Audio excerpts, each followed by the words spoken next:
SSLC PUC ರಿಸಲ್ಟ್ಗಳು ಕಡಿಮೆ ಇದೆ. ಅದು ಇತ್ತೀಚೆಗೆ ನಾನು ಕಳೆದ ವರ್ಷ ಮತ್ತು ಈ ವರ್ಷ 5,000 ರೂಪಾಯಿ 5,000 ಕೋಟಿ ಕೊಡ್ತಾ ಇದ್ದೀನಿ. ಮತ್ತು ಹೆಚ್ಚಾಗಿ ಶಿಕ್ಷಣ, ಆರೋಗ್ಯ, ಅಪೌಷ್ಟಿಕತೆ,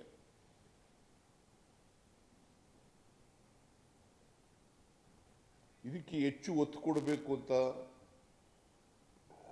KKRDB ಅಧ್ಯಕ್ಷರಿಗೆ ಹೇಳಿದ್ದೀನಿ, ಜಿಲ್ಲಾ ಮಂತ್ರಿಗಳಿಗೂ ಹೇಳಿದ್ದೀನಿ. ಸೊ ಇವ್ರಿಗೆ DC ಗಳಿಗೂ ಕೂಡ ಹೇಳಿದ್ದೀನಿ, ನಿನ್ನೆ ಸೂಚನೆ ಕೊಟ್ಟಿದ್ದೀನಿ, CUಗಳಿಗೂ ಹೇಳಿದ್ದೀನಿ, ಇದನ್ನು ಮಾಡಬೇಕು ಅಂತ. ಯಾವುದೇ ಕಾರಣಕ್ಕೆ ಹಿಂದೆ ಬೀಳಬಾರ್ದು ಈ ಜಿಲ್ಲೆಗಳಲ್ಲಿ, ಶಿಕ್ಷಣದಲ್ಲಿ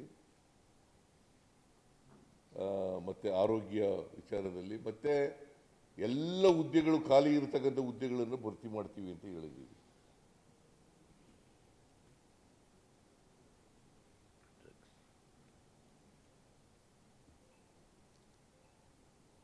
ಆಮೇಲೆ ನಾನು ಘೋಷಣೆ ಮಾಡಿದ್ದೀನಿ, ಕರ್ನಾಟಕವನ್ನು ಡ್ರಗ್ಸ್ ಫ್ರೀ ರಾಜ್ಯವನ್ನಾಗಿ ಮಾಡ್ತೀನಿ ಅಂತ ಹೇಳಿದ್ದೀನಿ.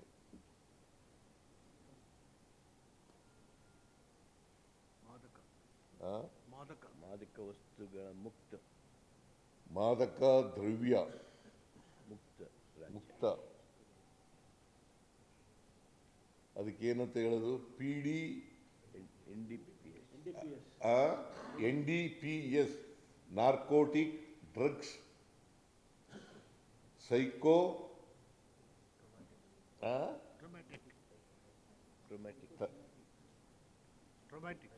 ಟೊಮೆಟಿಕ್ ಅಲ್ಲ,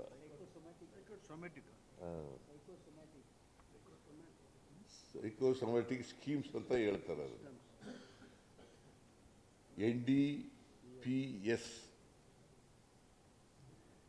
NDPS.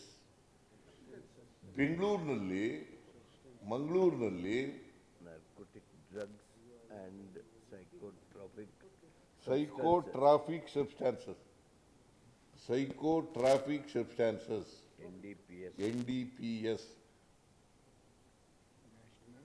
I repeat, ನ್ಯಾಷನಲ್ ಅಲ್ಲ, narcotic drugs psychotropic substances. Narcotic means opium alkaloid extract. So ಇದನ್ನ ತಡೆಗಟ್ಟತಕ್ಕಂಥ ಕೆಲಸ ಆಗಬೇಕು ಅಂತ ಹೇಳಿದ್ದೀನಿ. ಬೆಂಗಳೂರಿನಲ್ಲಿ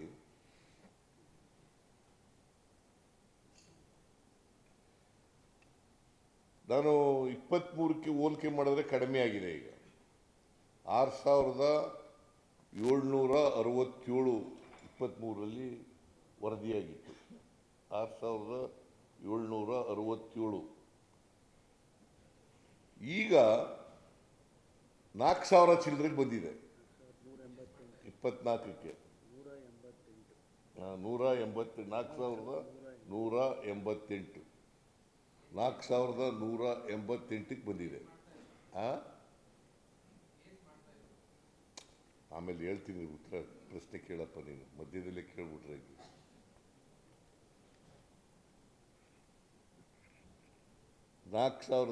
ಈಗ ಈ ವರ್ಷ ಏಪ್ರಿಲ್ವರೆಗೂ ಕೂಡ ಸುಮಾರು 1,793 ವರದಿಯಾಗಿದ್ದಾವೆ.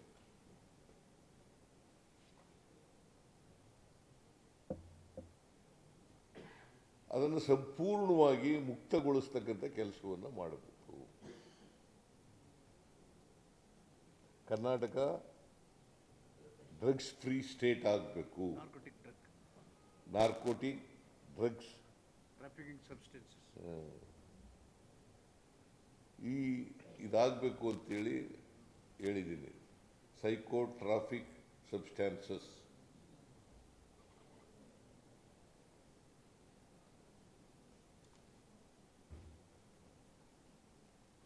ಬೆಂಗಳೂರು ನಗರ, ಮಂಗಳೂರು, ಶಿವಮೊಗ್ಗ, ಈ ಕೆಲವು ಜಿಲ್ಲೆಗಳಲ್ಲಿ ಜಾಸ್ತಿ ಇದೆ. ಆ? ಚಿಕ್ಕಮಗಳೂರು, ಚಿಕ್ಕ ಹಾಸನ, ಹುಬ್ಳಿ, 10 ಧಾರವಾಡ 10 ಈ ಜಿಲ್ಲೆಗಳಲ್ಲಿ ಜಾಸ್ತಿ, 10 ಜಿಲ್ಲೆಗಳಲ್ಲಿ ಜಾಸ್ತಿ ಇರ್ತಕ್ಕಂಥ ಜಿಲ್ಲೆಗಳಲ್ಲೆಲ್ಲ ಹೇಳಿದ್ದೀನಿ ನಾನು.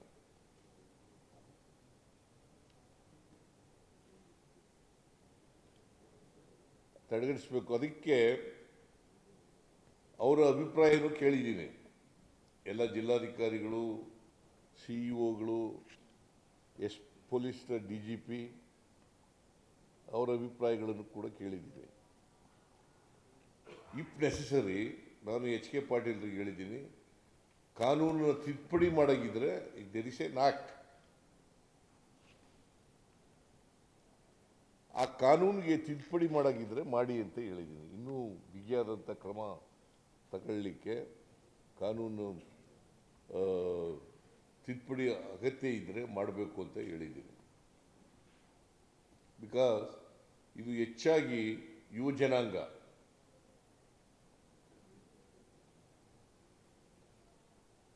ಆಮೇಲೆ ನಮ್ಮ ಇವರು ಹೊಟ್ಟೋದ್ರ ಪ್ರಿಯಾಂಕಾ ಖರ್ಗೆ, ಈ ಬೆಟ್ಟಿಂಗ್ ಬಗ್ಗೆನೂ ಕೂಡ ಮಾತಾಡಿದ್ದೀನಿ. ಆನ್ಲೈನ್ ಬೆಟ್ಟಿಂಗ್ ನಡೀತಾವಲ್ಲ, ಅದ್ರ ಬಗ್ಗೆನೂ ಕೂಡ ಮಾತಾಡಿದ್ದೀನಿ.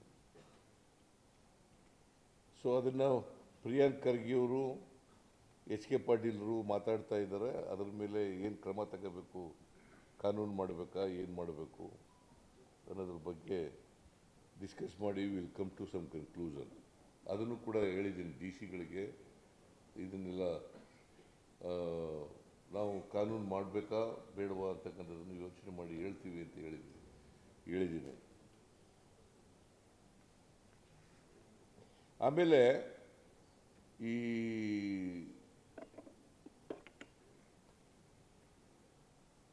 ಪೆಡ್ಲರ್ಸ್ ಇದಾರಲ್ಲ,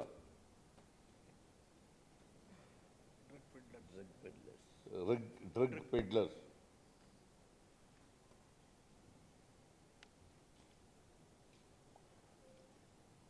ಈಗ ಚಾಕ್ಲೇಟ್ ಮೂಲಕ ಮಾಡ್ತಾರೆ, ಡ್ರಗ್ಸ್ ಟ್ಯಾಬ್ಲೆಟ್ ಮೂಲಕ ಮಾಡ್ತಾರೆ. ಇಂಥವೆಲ್ಲ ಎಲ್ಲಿ ಕಿರಾಣಿ ಅಂಗಡಿಗಳು ಇರ್ತವೆ, ಮೆಡಿಕಲ್ ಶಾಪ್ಗಳಿರ್ತವೆ, ಆ ಲೈಸೆನ್ಸ್ಗಳನ್ನ ರದ್ದು ಮಾಡಬೇಕು ಅಂತ ಹೇಳಿದ್ದೀನಿ. ಕನಿಷ್ಠ ಪಕ್ಷ ಟೈಮ್ ಬೌಂಡ್ ರದ್ದು ಮಾಡಬೇಕು ಅಂತ ಸಲಹೆ ಕೊಟ್ಟಿದ್ದೀನಿ ಅವರಿಗೆ.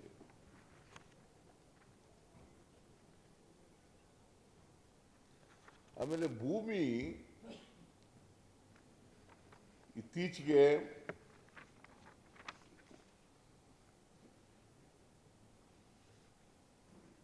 ರಸಗೊಬ್ಬರ ಜಾಸ್ತಿ ಉಪಯೋಗಿಸೋದ್ರಿಂದ, ಸೊ ಕಳೆದ ವರ್ಷದಲ್ಲಿ ಮುಂಗಾರು ಮತ್ತು ಹಿಂಗಾರಿನಲ್ಲಿ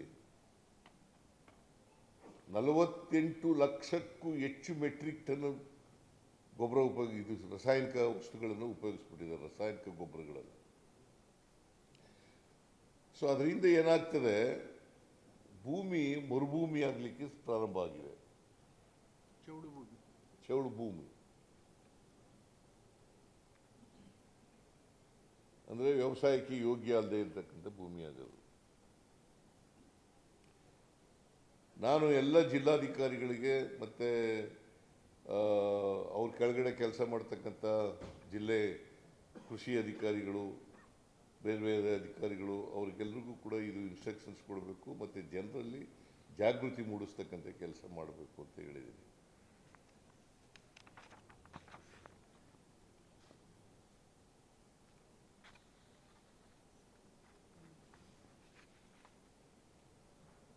ಆಮೇಲೆ ಬಗರುಕುಂ ಅರ್ಜಿಗಳು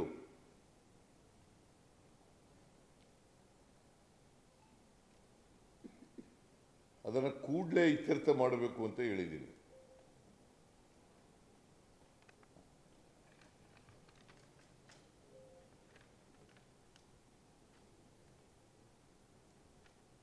ಆಮೇಲೆ ರೈತರು ತಹಸೀಲ್ದಾರ್ ಕೋರ್ಟ್ ಮುಂದೆ, ಅಸಿಸ್ಟೆಂಟ್ ಕಮಿಷನರ್ ಮುಂದೆ, DC ಮುಂದೆ, ರೀಜನಲ್ ಕಮಿಷನರ್ಗಳ ಮುಂದೆ ಅದನ್ನು ತ್ವರಿತವಾಗಿ ವಿಲೇವಾರಿ ಮಾಡಬೇಕು.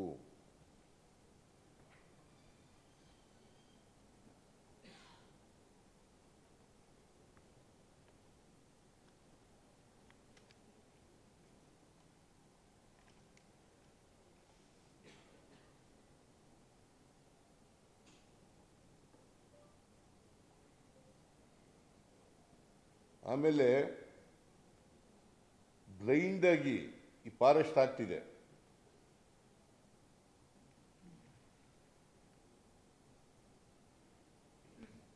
ನೀವು ಅರ್ಜಿಗಳನ್ನ ತಿರಸ್ಕಾರ ಮಾಡಕ್ ಹೋಗ್ಬೇಡಿ.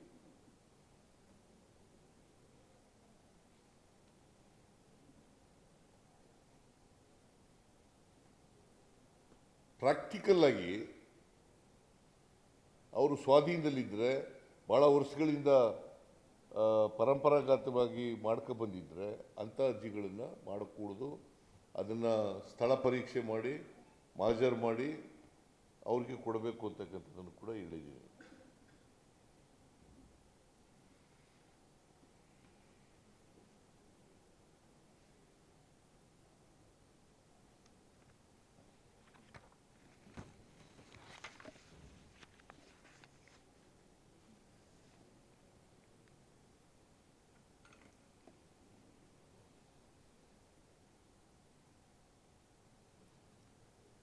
ಪ್ರತಿ ತಿಂಗಳು ಎಲ್ಲಾದರೂ ಕೂಡ ಜಿಲ್ಲಾಧಿಕಾರಿಗಳು ಜನಸ್ಪಂದನ ಕಾರ್ಯಕ್ರಮ ಮಾಡಬೇಕು ಅಂತ ಹೇಳಿದ್ದೀನಿ. ಡಿಸ್ಟ್ರಿಕ್ಟ್ ಮಿನಿಸ್ಟರ್ಗಳು ಮಾಡಲೇಬೇಕು. ಇವರು ಜಿಲ್ಲಾಧಿಕಾರಿಗಳಿಗೆ. ಆಮೇಲೆ ಶಾಲೆಗಳಿಗೆ, ಆಸ್ಪತ್ರೆಗಳಿಗೆ, ಅಂಗನವಾಡಿಗಳಿಗೆ, ರೆಸಿಡೆನ್ಷಿಯಲ್ ಸ್ಕೂಲ್ಗಳಿಗೆ, ಇದು ಸ್ಮಶಾನಗಳಿಗೆ, ರುದ್ರಭೂಮಿ ಕಬರಸ್ಥಾನಗಳಿಗೆ,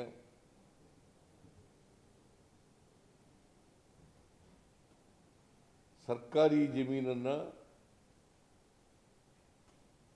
ಕೂಡಲೇ ಅವರಿಗೆ ನಿವೇಶನಗಳನ್ನು ಕೊಡಬೇಕು ಅಂತ ಹೇಳಿದ್ದೀನಿ. ಒಂದು ವೇಳೆ ಸಿಕ್ಕದೆ ಹೋದರೆ ಸರ್ಕಾರಿ ಜಮೀನು ಅದನ್ನು ಕೈಗೆ ಕೊಂಡ್ಕೊಂಡು ಕೊಡಬೇಕು ಅಂತ ಹೇಳಿದ್ದೀನಿ. ಖರೀದಿ ಮಾಡಿ. ಆಮೇಲೆ ಭಾಳ ಜನ ಅಧಿಕಾರಿಗಳು ನನಗೆ ದೂರುಗಳು ಬಂದಿದ್ದಾವೆ.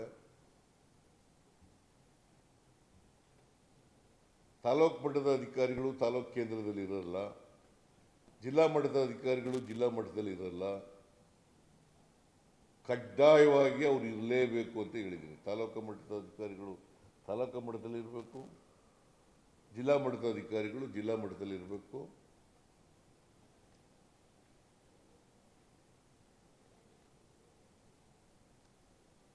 ಸಿಂಧುತ್ವ ಪ್ರಮಾಣ ಪತ್ರ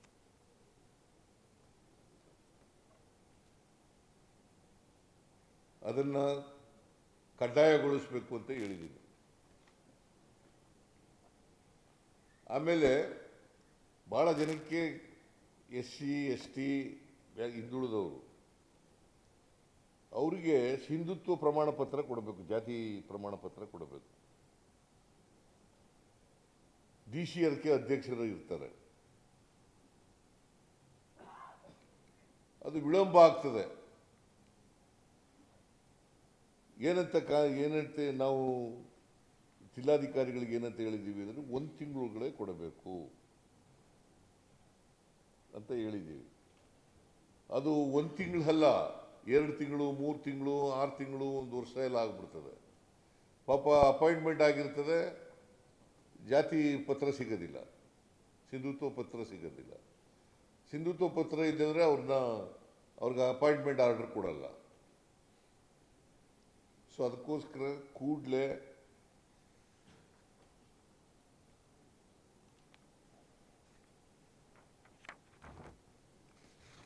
ಒಳಗಾಗಿ 1 ತಿಂಗಳಲ್ಲೇ ಕೊಡಬೇಕು.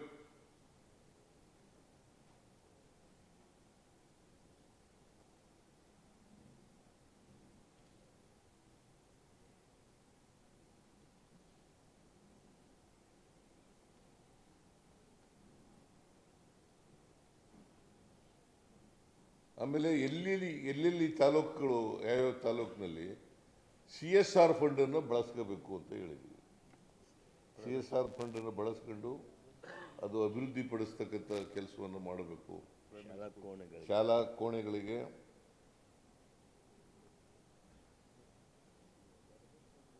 ಹೆಚ್ಚಾಗಿ ಹೊಸ ಕಟ್ಟಡಗಳಿಗೆ ಉಪಯೋಗಿಸಬೇಕು ಫಂಡನ್ನು ಅಂತಕ್ಕಂಥದ್ದನ್ನು ಹೇಳಿದ್ದೀನಿ.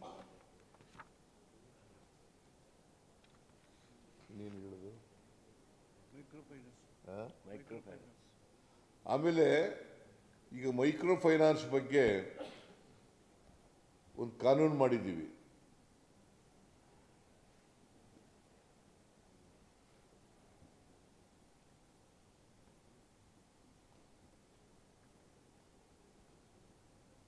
ಕಾನೂನು ಫೆಬ್ರವರಿನೆಲ್ಲ ಮಾಡಿದ್ದು. ಹೌದು, ಫೆಬ್ರವರಿನಲ್ಲಿ ಇದು ಆರ್ಡಿನೆನ್ಸ್ ಉಪಯೋಗಿಸಿತು.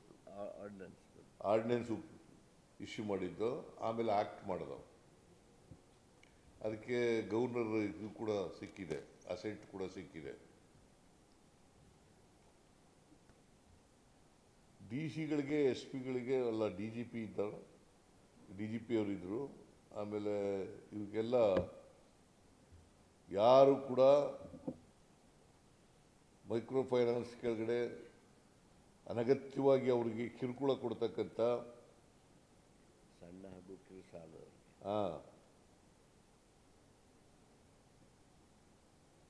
ಯಾರು ರಿಸರ್ವ್ ಬ್ಯಾಂಕ್ನಿಂದ ಮಾನ್ಯತೆ ತಗೊಂಡಿರಲ್ಲ ಅಂಥವ್ರು ಯಾರು ಕೂಡ ತೊಂದರೆ ಕೊಟ್ಟರೆ ಅಂಥವ್ರ ಮೇಲೆ ಕಠಿಣವಾದಂಥ ಕ್ರಮ ತಗೋಬೇಕು ಅಂತ ಹೇಳಿದ್ದೀನಿ.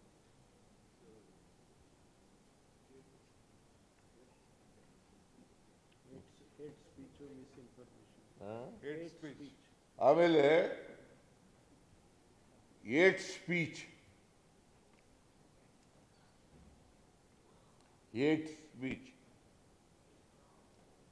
ಯಾರೇ ಮಾಡಿದ್ರು ಕೂಡ ಅವ್ರ ಮೇಲೆ ನಿರ್ದಾಕ್ಷಿಣ್ಯವಾಗಿ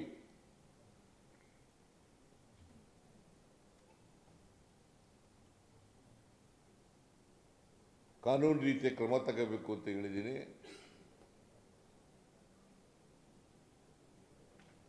ಯಾರು ಎಷ್ಟೇ ಪ್ರಭಾವಿಗಳಿದ್ರೂ ಕೂಡ ಅವ್ರ ಮೇಲೆ ಕ್ರಿಮಿನಲ್ ಮೊಕದ್ದಮೆಗಳನ್ನು ಹಾಕಬೇಕು ಅಂತೇಳಿ ಹೇಳಿದ್ದೀನಿ.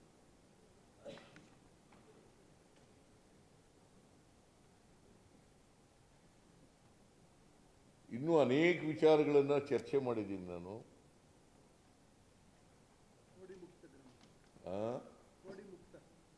ಆಮೇಲೆ ಈ ಅಭಿಯಾನ ನಡೀತಾ ಇದೆ, ಪೋಡಿ ಮುಕ್ತ 1 ಮತ್ತು 2.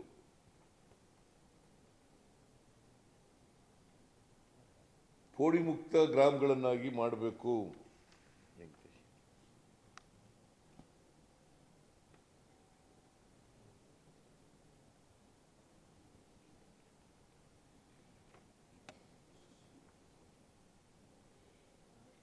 ಪೋಡಿ ಮುಕ್ತ ಗ್ರಾಮಗಳನ್ನು ಮಾಡಬೇಕು. ಮತ್ತು ಈಗಾಗಲೇ ನಾವು ಮೊನ್ನೆ ಹೊಸಪೇಟೆಯಲ್ಲಿ 2 ವರ್ಷದ ಕಾರ್ಯಕ್ರಮ ಮಾಡಿದಾಗ ಈ ಲಮಾಣಿಗಳು ವಾಸ ಮಾಡ್ತಕ್ಕಂಥ ತಾಂಡಗಳು, ಹಟ್ಟಿಗಳು, ಮಜರೆಗಳು ಮತ್ತು ಕ್ಯಾಂಪ್ಸು, ಕಾಲೋನಿಗಳು ಇವೆಲ್ಲನೂ ಕೂಡ ರೆವಿನ್ಯೂ ಗ್ರಾಮಗಳನ್ನಾಗಿ ಮಾಡಬೇಕು ಅಂತ ಹೇಳಿ ಮಾಡಿ ವಾಸಿಸುವನೇ ಭೂಮಿ ಒಡೆಯ ಮಾಡಬೇಕು ಅಂತ ನಾವು ಕಾನೂನು ಹಿಂದೆ ಮಾಡಿದ್ದು.